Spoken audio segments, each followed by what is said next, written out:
Bismillahirrahmanirrahim. Assalamualaikum warahmatullahi wabarakatuh.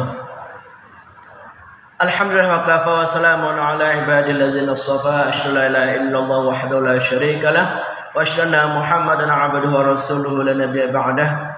Allahumma shalli wa sallim wa barik ala sayyidina Muhammadin wa ala alihi wa sahbihi ajma'in. Allahumma aslih ummata Muhammadin sallallahu alaihi wasallam wa farij an ummati Muhammadin sallallahu alaihi wasallam warham ummati Muhammadin sallallahu alaihi wasallam wa inshrah fadna hadatul watan fil alamin haqqi Muhammadin sallallahu alaihi wasallam. Amma ba'du. Qalu subhanaka la ilma lana illa ma 'allamtana innaka antal alimul hakim. Rabbi zidni ilma warzuqni fahma. Rabbi shrah li sadri wa yassir li amri wahlul 'uqdatam min lisani yafqahu qawli. Shadaqallahu Yang saya hormati seluruh para jamaah yang hadir, diantaranya Ustadz kita, guru kita, Al-Ustadz Al-Faizul Usman, jamaah kita Bapak Haji Sekardi, Bapak Haji Nalis sesepuh kita, kemudian ada Bapak Abdi Tanjung, ibu-ibu sekalian di sini, ada Ibu Noval, ada Mama Bagas, dan semua para jamaah yang dapat menjangkau suara kami dimanapun Anda berada. Sungguh rasa syukur yang sangat besar kita tampakkan melalui Alhamdulillah. Ucapan ini mewakili seluruh nikmat-nikmat yang telah kita peroleh selama ini. Jika kita menghitung nikmat-nikmat tersebut, teknologi secanggih apapun tidak akan mampu untuk menghitung. Allah menjelaskan dengan sangat nyata, wa in ta'uddu ni'matallahi la tuhsuha. Jika kalian menghitung semua nikmat-nikmat Allah, sungguh kamu tidak akan mampu untuk menghitungnya. Nah, karena demikian banyak nikmat Allah dan kita tidak akan pernah mampu menghitungnya, maka agama memberikan kita solusi dengan mengucapkan alhamdulillahirabbil alamin. Itu semua sudah merangkum semua nikmat-nikmat yang telah kita terima selama ini, dari sejak kita lahir sampai kita hidup saat ini, ya. Itulah makna alhamdulillahirabbil alamin. Makanya disebutkan doa yang paling afdal adalah kita banyak membaca alhamdulillahirabbil alamin dalam segala keadaan apapun. Orang biasanya kalau mengucapkan alhamdulillah ketika sehat, ketika dapat harta benda, ketika naik jabatan, ya, ketika mendapatkan penghargaan. Padahal sesungguhnya hakikat bersyukur alhamdulillah itu dalam semua keadaan. Dalam keadaan kita sakit umpama, kita tetap bersyukur. Di samping kita bersahabat juga kita bersyukur. Syukur kita masih diberikan hidup oleh Allah. Syukur kita masih bisa bicara, walaupun kita sakit masih bisa bicara, masih bisa bernafas, jantung masih normal. Makanya orang yang memiliki tingkat syukur yang tinggi itu akan bersyukur dalam segala keadaan apapun. Dan inilah kunci kebahagiaan. Orang sebanyak apapun harta bendanya, kalau tidak bersyukur, maka harta benda itu seakan-akan tidak ada. Tapi walaupun rezekinya, harta bendanya sedikit atau sederhana, kalau dia bersyukur, maka Allah mencukupkan dalam hatinya, yang disebut dengan qanaah.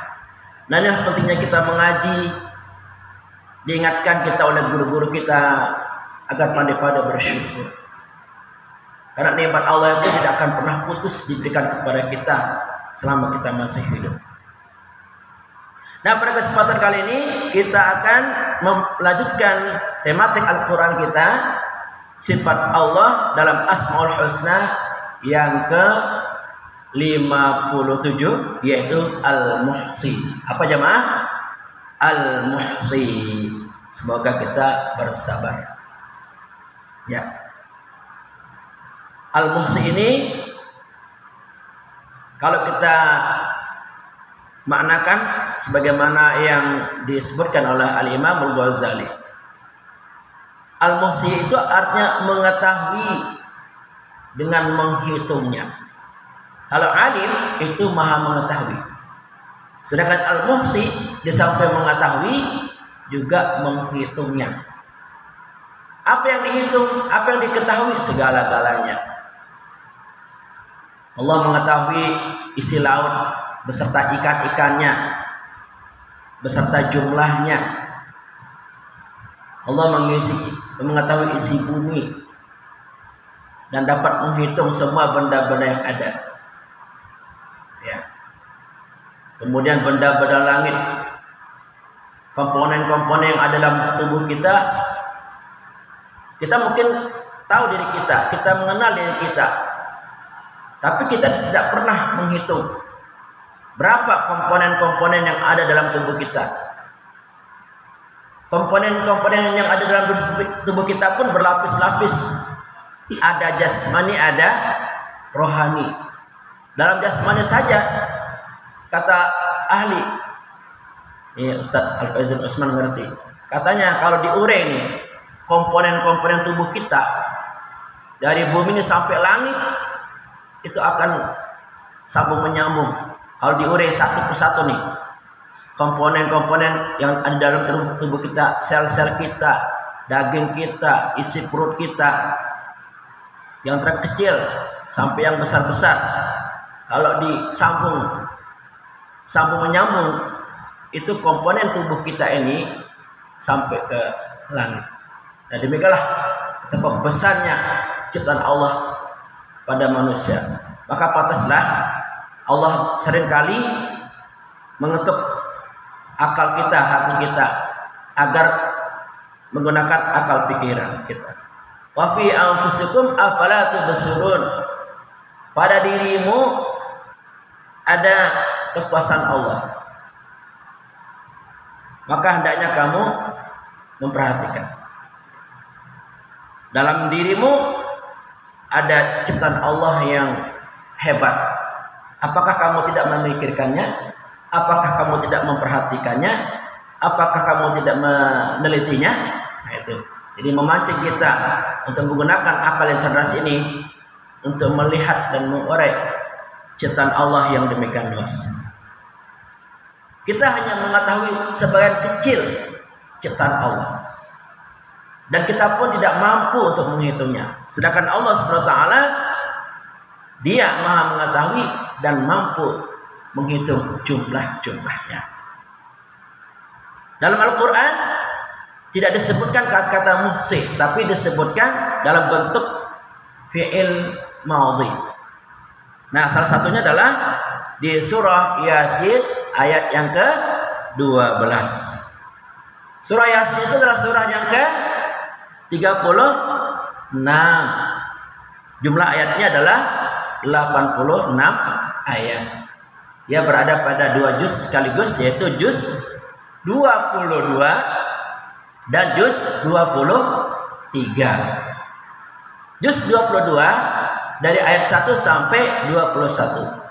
Sedangkan juz 23 dari juz 22 sampai sedangkan juz 23 dari ayat 22 sampai ayat 83.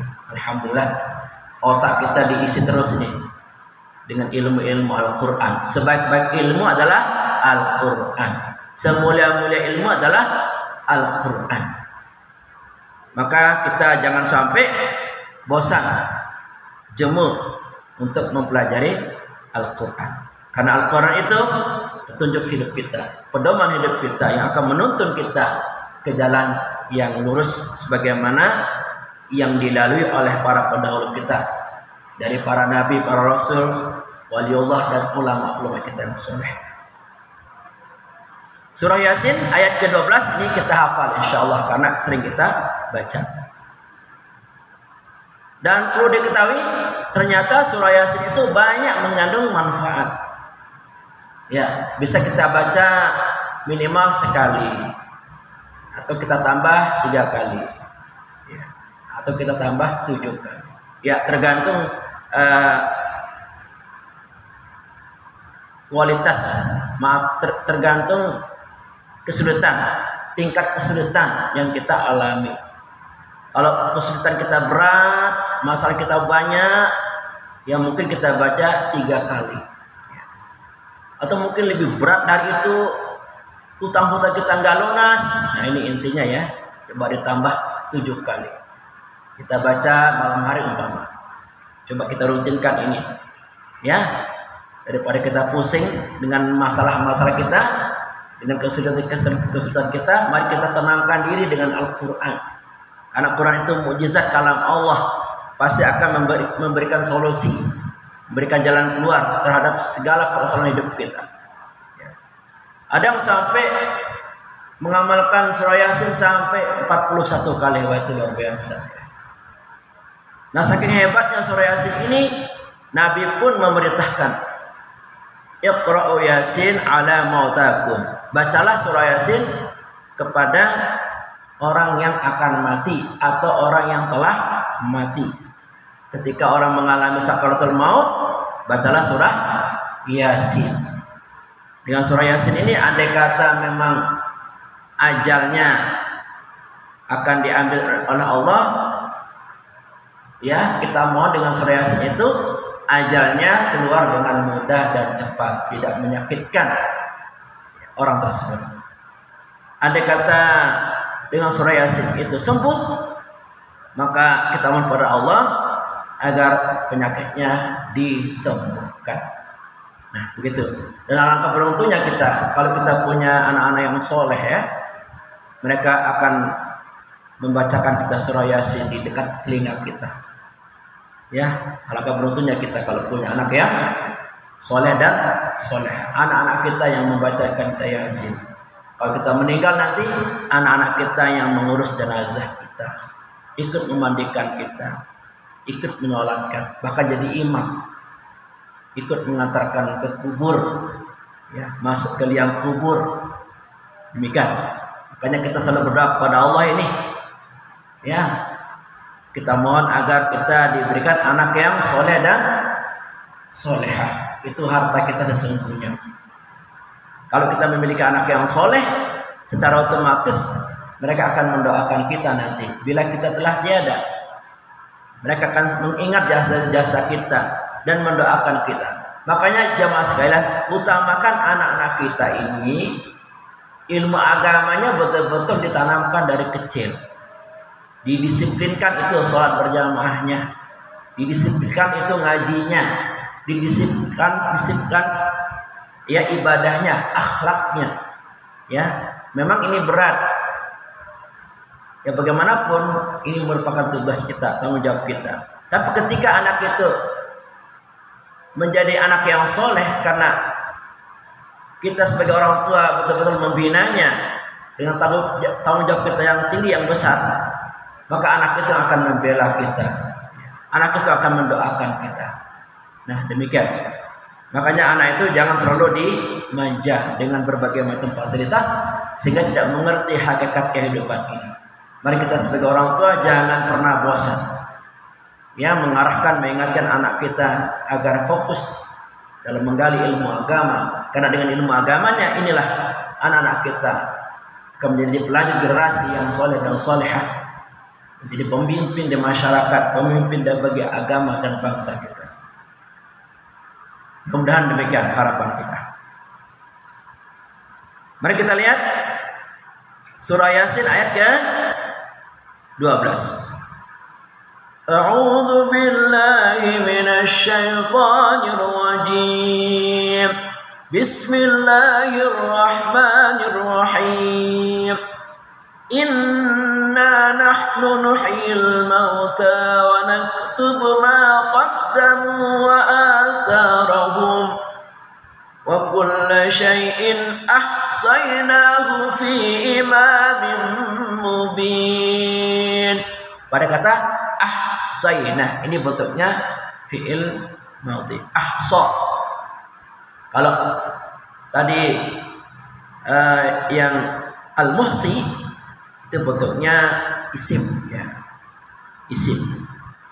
Kalau yang ahsa ini bentuknya fi'il.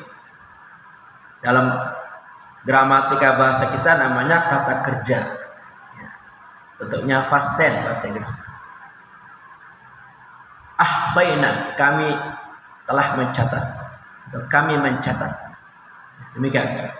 Inna, sesungguhnya, nahnu, kami, nuhyi, kami menghidupkan, al-mauta, orang mati, wa naktubu, dan kami tulis, kami catat, ma, apa, qaddamu, yang mereka kerjakan, wa atharahum, dan bekas-bekas mereka, wa kulla, dan setiap syai'in, sesuatu, ahsaynahu, kami hitung, kami catat, atau boleh juga kami kumpulkan, fi, pada imam, ya. Imam artinya kitab, mubin, yang nyata. Nah, kesimpulan dari ayat ini, pertama, bahwa setelah kita mati nanti, mungkin ribuan jutaan tahun kita dalam kubur, maka Allah akan menghidupkan kita kembali. Ya. Kemudian yang kedua, Allah mencatat semua perbuatan-perbuatan yang kita lakukan. Yang kecil, yang besar, yang disengaja, yang tidak disengaja. Semua dicatat. Bahkan isi hati kita dicatat. Kita ke tempat masjid ini, apa niat kita? Ikhlas apa tidak? Kalau niat kita ikhlas, dicatat sebagai amal kebaikan. Tapi kalau niat kita yang lain, tidak akan menjadi catatan pahala.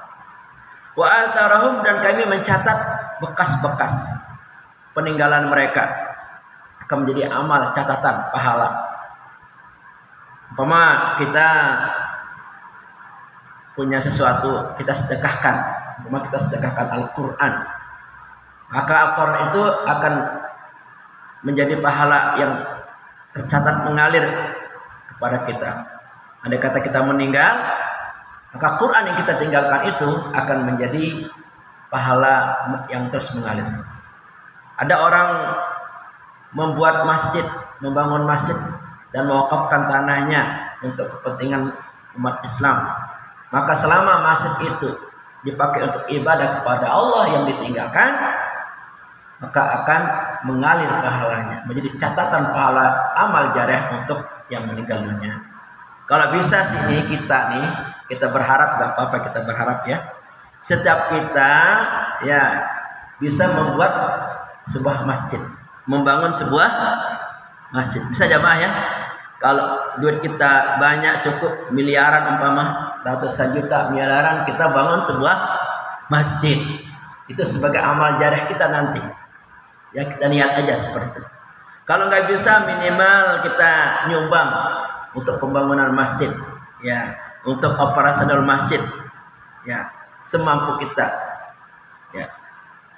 Karena nanti di dalam kubur, di akhirat, umpama kita bersedekah 1 butir korma, 1 butir korma itu tempat kita bergantung nanti akan menjadi pembebas kita dari sengatan api neraka, ya. Apalagi kita bersedekah, berzakat dalam jumlah yang sangat besar, maka itu akan menjadi cahaya dalam kubur kita. Dan nanti di akhirat, di dalam kubur di akhirat, banyak orang menyesal, ya Allah, ya, kembalikan saya ke dunia sebentar saja. Katanya pengen bersedekah. Rupa-rupanya betapa besar tuh manfaat sedekah ketika orang meninggal, ya, akan menjadi cahaya penerang dalam kuburnya. Makanya kita bersedekah sebisa-bisanya, semampu-mampunya, sesuai dengan keadaan keuangan kita. Dan semua nanti dicatat. Apa yang kita lakukan itu dalam kitab induk yang nyata di Lauh Mahfuz. Kita punya catatan-catatan nanti, kitab-kitab besar, catatan-catatan kita. Bayangkan saja tuh catatan-catatan amal kita dari sejak kita akil balik ya, sampai kita meninggal dunia itu dicatat semua itu. Ya, ucapan yang kita lihat, per huruf, per kata, per kalimat dicatat. Ya, kedipan mata kita, ya, pikiran kita, langkah kita, coba semuanya dicatat, nggak ada yang tertinggal sedikit pun. Betapa detailnya betapa rapinya nanti catatan itu akan diserahkan kepada kita dalam buku yang besar. Selama hidup kita akan terima nanti. Ya. Nah, untuk lebih terperincinya penjelasan ini, mari kita sama-sama membahas dalam bentuk syair yang saya sudah susun, ya. Semoga ini menjadi suatu tambahan ilmu untuk memberikan satu pencerahan kepada kita semuanya. La ilaha illallah, la ilaha illallah, la ilaha illallah, Muhammadur Rasulullah. Al-Muhsi Maha menghitung segala ciptaannya sangat agung. Langit, bumi, laut dan gunung, jin, manusia, malaikat dan burung. La ilaha illallah, la ilaha illallah, la ilaha illallah, Muhammadur Rasulullah. Allah akan menghitung semua ciptaan-ciptaan ini, ya, dengan sangat rapi. Yang dihitung yang pokok-pokok yang biasa kita kenal, yang kita tahu, ya, diantaranya adalah langit, bumi, laut, ya, gunung, kemudian jin, manusia, malaikat, burung. Allah sudah menghitungnya. Allah mengetahui, bahkan ukurannya pun Allah mengetahui, dari yang benda yang terkecil sampai yang terbesar.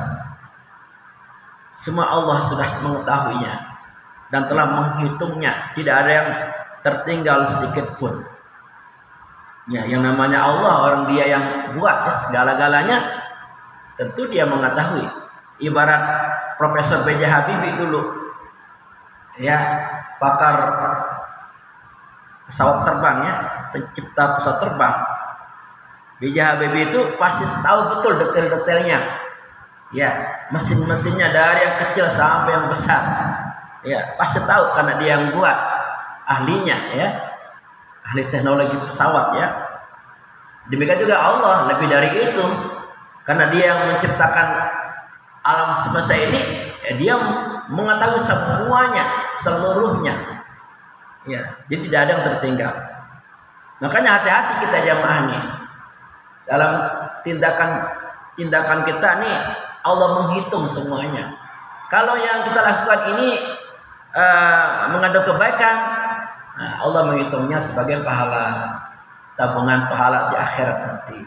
Kalau kita lakukan tindakan-tindakan yang menyalahi aturan agama, maka dihitunglah Allah sebagai catatan dosa nanti. Na'udzubillah min dzalik. Penghitungannya sangat teliti, tidak ada yang terlewati, satu persatu diketahui, segala apapun di alam ini. La ilaha illallah, la ilaha illallah, la ilaha illallah, Muhammadur Rasulullah. Allah itu sangat teliti menghitung segala-galanya. Semuanya dihitung dengan sangat teliti, rapi, tidak ada yang terlewatkan sedikit pun. Allah tahu di mana letak barang itu, dan Allah tahu ukurannya, dan Allah tahu juga jumlahnya. Bahkan isi hati kita pun Allah tahu. Allah menghitungnya.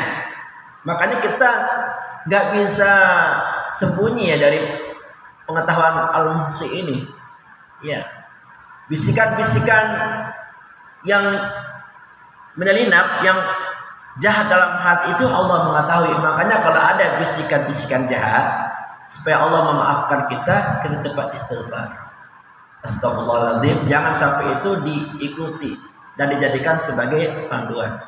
Kalau ada pikiran-pikiran yang kotor, pikiran-pikiran yang akan merusak kehidupan kita di atas muka bumi ini, kita cepat istighfar. Karena Allah menghitungnya. Kalau kita tidak beristighfar, ya, maka Allah menghitungnya sebagai sesuatu yang buruk nanti. Kan ada teori yang mengatakan apa? Apa yang kamu pikirkan itu yang akan terjadi. Itu kata ahli psikologi ya, ahli kejiwaan. Ya. Kalau kita pikirkan baik, ya tentu akan menampilkan hal-hal yang baik. Kalau kita pikirkan yang jelek, sampah-sampah yang kita pikirkan, ya yang keluar dari mulut kita, dari pilar kita ada sampah-sampah. Makanya kita ketika menilai orang itu, lihat apa yang dia bicarakan dan apa yang dia lakukan.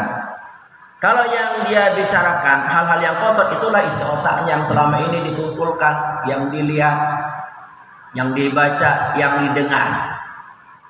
Kan nggak mungkin mengeluarkan hal-hal yang baik kalau dalam otaknya, kepalanya itu hal-hal yang negatif, nggak mungkin. Kan dari otak ini akan keluar segala informasi yang didengar, yang dipikirkan, yang dibaca, yang dilihat. Ya, semua kita berpotensi untuk itu. Karena sehari-hari kita melihat betapa banyak keburukan-keburukan yang ada di sekitar kita.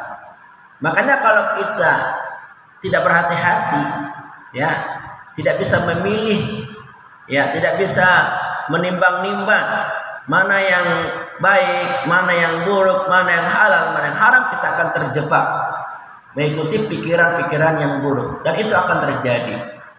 Dulu saya sebelum ke Jakarta, ya, berpikir, wah, kayaknya enak kali kalau ke Jakarta ya, sambil ngajar-ngajar ngaji gitu ya. Itu saya berpikir dulu. Ya, kira-kira setahun kemudian itu ternyata terjadi itu ya, dari pikiran itu.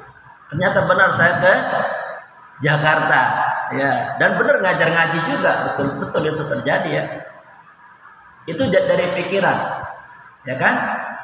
Bahkan katanya kalau ada ide-ide yang bagus, katanya ditulis, ya, pikiran-pikiran bagus ditulis. Umpamanya ingin jadi orang kaya, tulis, umpamanya ingin jadi profesor doktor, tulis, ingin ke Mekah, tulis, ya, ingin bersedekah, tulis, katanya begitu.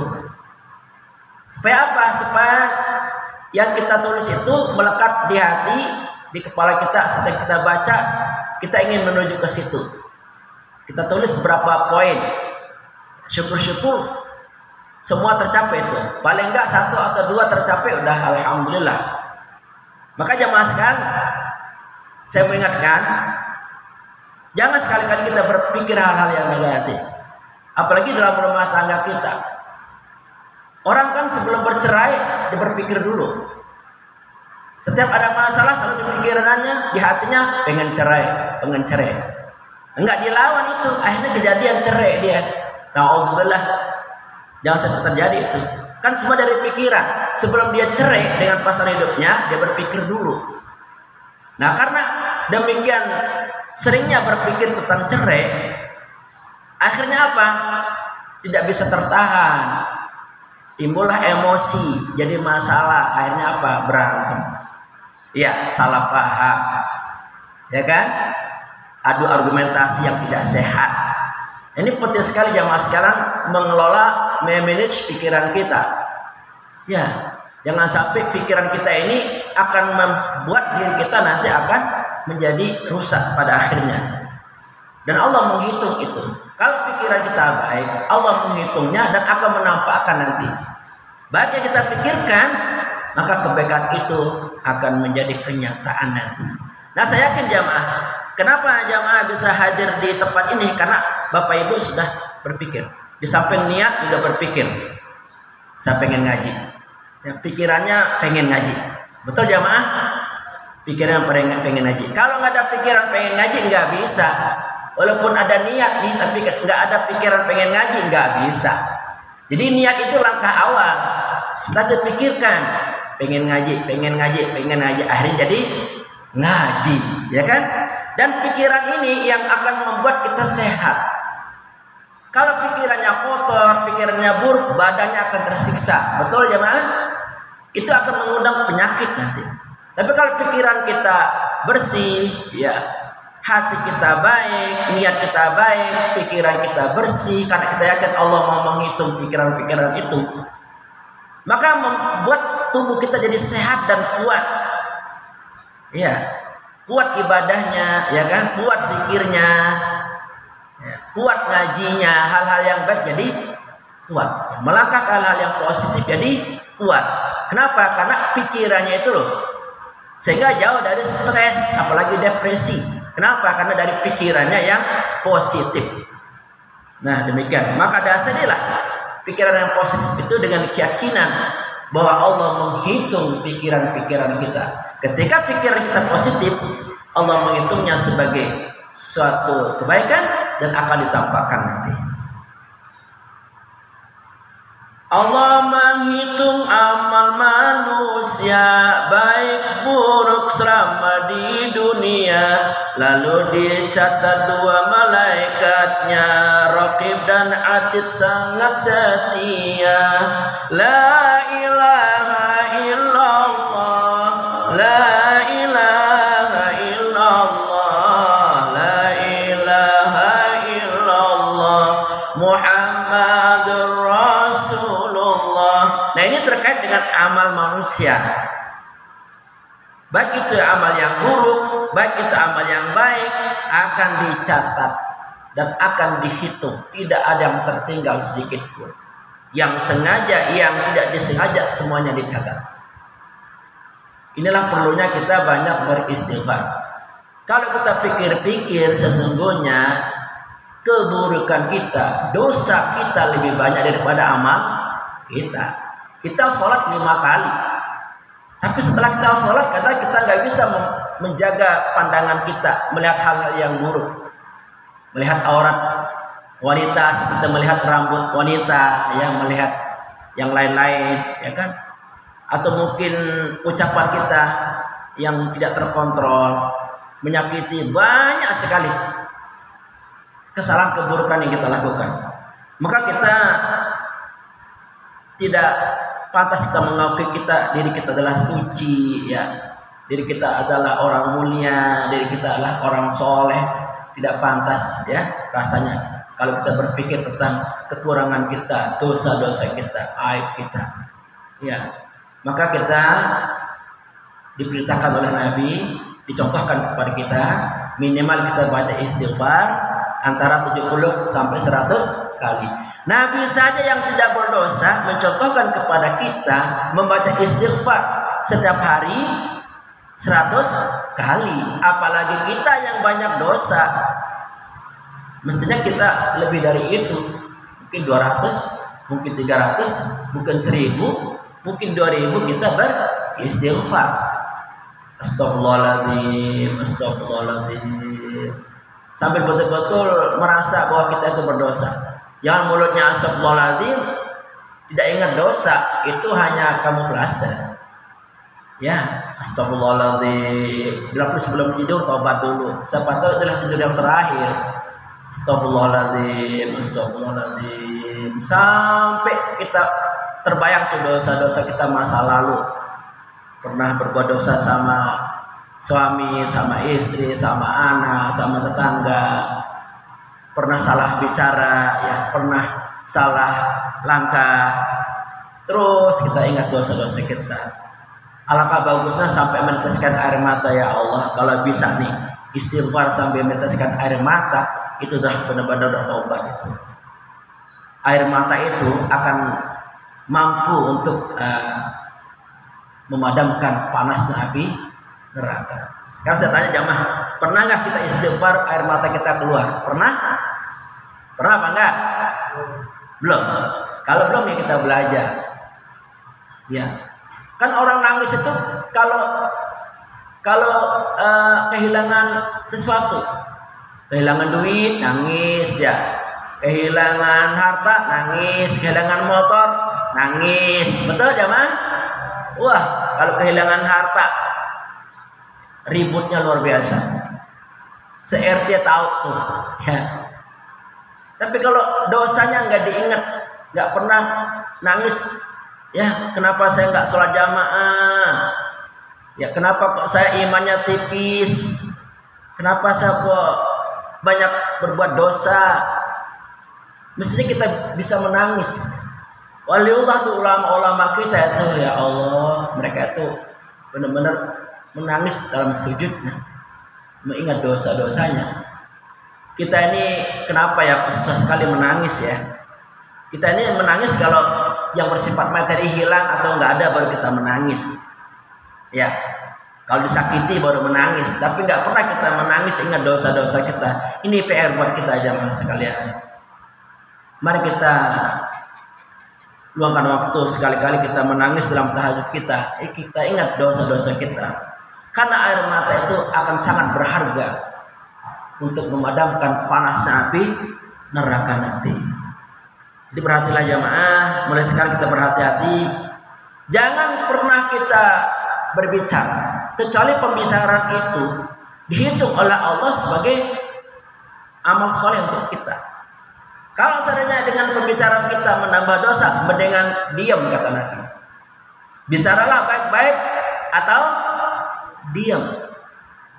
Silakan bicara, boleh kita bicara karena kita punya hak untuk bicara, tapi tolong bicaranya itu ada maknanya untuk kita, untuk agama kita, untuk keluarga kita, ya, untuk akhirat kita. Kemudian jangan pernah melakukan perbuatan apapun dimanapun kecuali perbuatan itu ada maknanya, ada nilainya untuk kita. Makanya kontrolnya adalah al-iman ini, meyakini bahwa Allah itu al-muhsi, menghitung semua yang kita lakukan. Dan kita yang sudah ngaji insya Allah akan makin tersadarkan, makin hari kita makin bisa menjaga diri, ya, menjaga iman kita, menjaga amal kita, menjaga ibadah kita, menjaga akhlak kita, sehingga semua yang kita lakukan itu akan tercatat sebagai amal-amal baik yang akan dipersembahkan nanti di akhirat sebagai pahala yang sangat besar untuk kita semuanya. Di akhirat nanti diserahkan semua amal yang dicatatkan. Jika banyak amal kebaikan diberikan dari sebelah kanan. La ilaha illallah, la ilaha illallah, la ilaha illallah, Muhammadur Rasulullah. Allah nggak main-main di sini. Allah mengirim 2 malaikat terus bersama kita, mendampingi kita. Ya, ketika kita melakukan amal-amal soleh, maka malaikat yang kanan, malaikat raqib, mencatatnya secara detail. Ya, apa yang dilakukan, kemudian hari apa, ya, jam berapa, lebih menit, lebih detik keberapa, semua tercatat dengan sangat-sangat rapi itu. Ya, tidak ada yang tertinggal. Amal-amal terkecil sekalipun Allah mencatatnya, ya, melalui tangan malaikat raqib. Ya, maka sebenarnya kalau kita meyakini hal ini, bahwa amal-amal baik kita dicatat oleh malaikat raqib, kita akan merasa betapa berharganya hidup ini. Jangan sekali kita sia-siakan. Bila perlu dalam setiap langkah hidup kita ada pahalanya, dicatat oleh malaikat. Dalam setiap kata dan ucapan kita ada pahalanya, dicatat oleh malaikat. Dalam setiap aktivitas kehidupan kita 24 jam, bahkan kita tidur sekalipun ada catat amal pahala oleh malaikat raqib. Ketika tidur kita berzikir, kita baca surat Al-Mulk. Luar biasa Islam itu, ya, luar biasa Islam itu. Mau tidur sudah diatur. Jangan sampai tidur kita sama seperti hewan. Hewan kalau ngantuk ya tidur aja. Manusia jangan seperti itu. Bila perlu kita berwudu dulu, ya kan? mohon ampun dulu atuh. Indah sekali, anak sekali.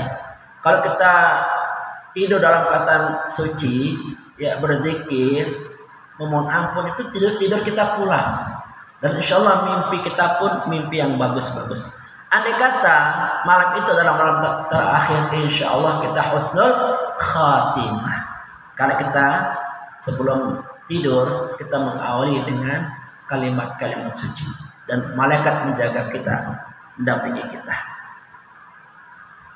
Jika amal di dunia ini buruk pejahat banyak sekali, catatan diberi sebelah kiri atau dari belakang pasti.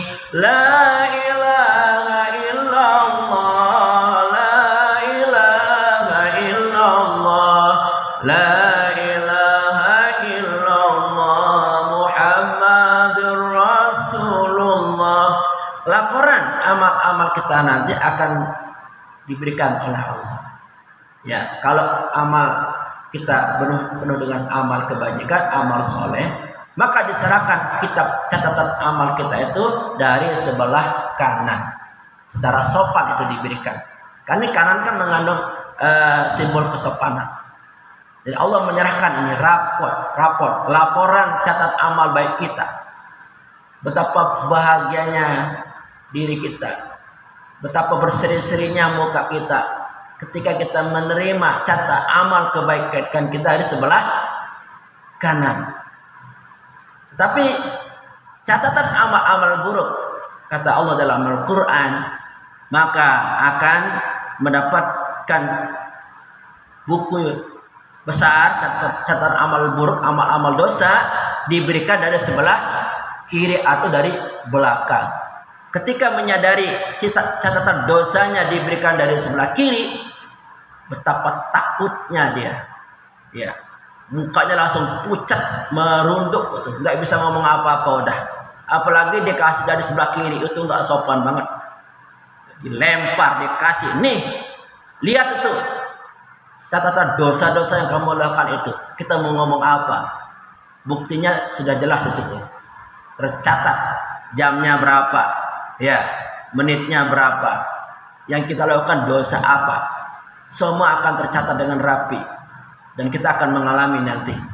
Kita berdoa pada Allah SWT, moga-moga catatan amal kita diserahkan dari sebelah kanan yang menunjukkan itu adalah catatan amal-amal baik kita dan akan dihisab dengan hisab yang sangat mudah.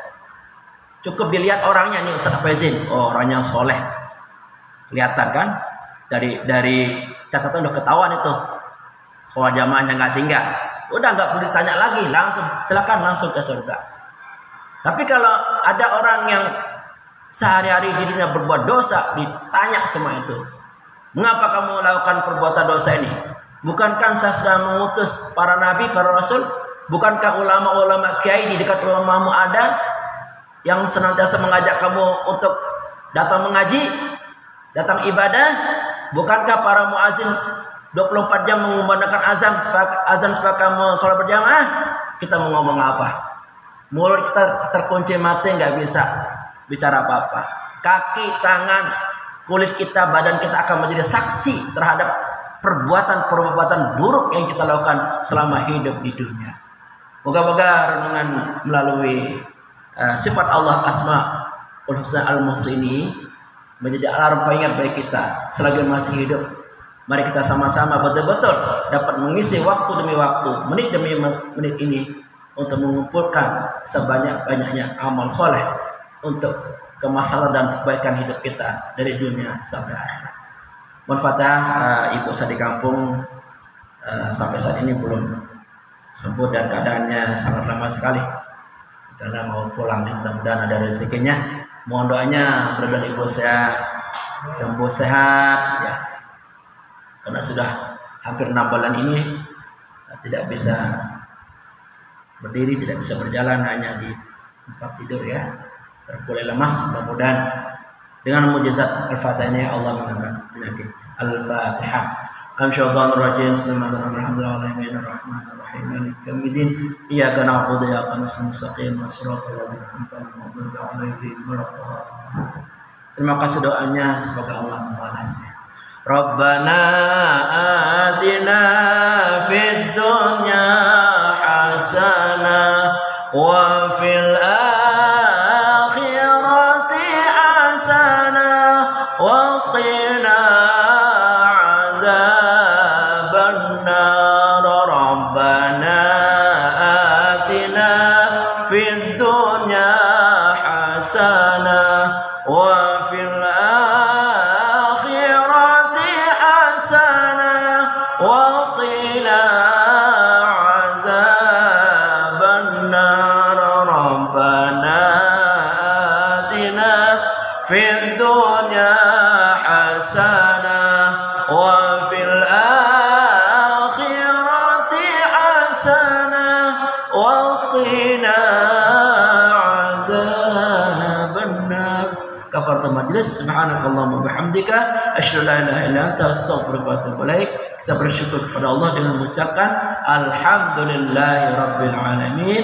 Allahumma fi qala hadina sabilur rasyid. Wassalamualaikum warahmatullahi wabarakatuh.